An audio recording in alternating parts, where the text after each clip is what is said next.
What was the most satisfying revenge you've gotten on an ex? I'd been engaged for 7 months. In mid-November, I learned my fiancé Sam had been cheating on me for 6 months. I discovered this by accident. My phone died and I needed to Google something, so I grabbed his iPad, which I hadn't used in a while. Sam has iMessage, so all his messages are synced to the iPad's message app. I saw everything. Texts, pictures, videos. I saw it all.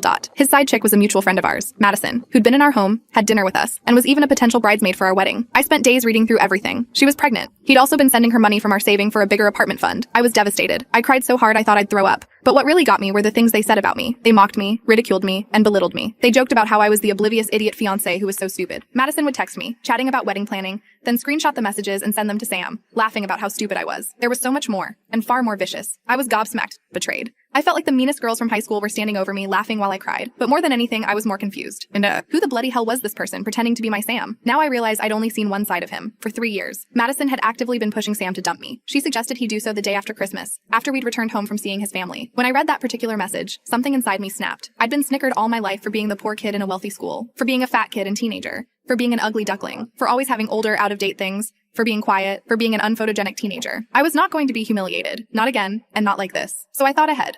Sam had been out of town when I discovered the messages, so I had a few days to pull myself together. For the next month and a half, I pretended everything was fine. I was alarmingly good at it. Soon, my feelings toward him hardened until my initial devastation was gone and replaced by nothing. I'd wait until I was alone to read through his iPad, always putting it back in the same position in his bottom drawer. He never suspected anything, and never changed his passcode. I collected the most telling evidence, the most explicit messages, the most vicious ones towards me, the ones mentioning the money, the ultrasound photos. I sent them all to myself and covered my tracks. Christmas comes. We arrived at his parents' house on Christmas morning with plans to spend the night. I spent the day watching that cheating, mocking, money-laundering scumbag have a lovely Christmas. He kissed me goodnight and whispered in my ear how much he loved me. The next morning, before we all sat down for breakfast, I sent every single piece of the evidence to his mother, and his father, and his 2 siblings, and 3 of his cousins. Any family member whose contact I had received it. I was able to time this because Sam's family is pretty phone addicted, and they all get email notifications. My dear listeners, I wish you could have witnessed the scene which befell that house. The weasel couldn't even face his own family. He ran outside and had to be cornered. His brother dragged him by his hair back into the house, but I didn't stay for that. I said my goodbyes to his family, reassured them this wasn't their fault, thanked them for everything, and left. That was 6 days ago. I changed the lock on our apartment, sold the ring, put all his things in trash bags, and put them outside the gate to our apartment complex with the iPad on top. He's currently staying with a friend, as none of his family in town will speak to him,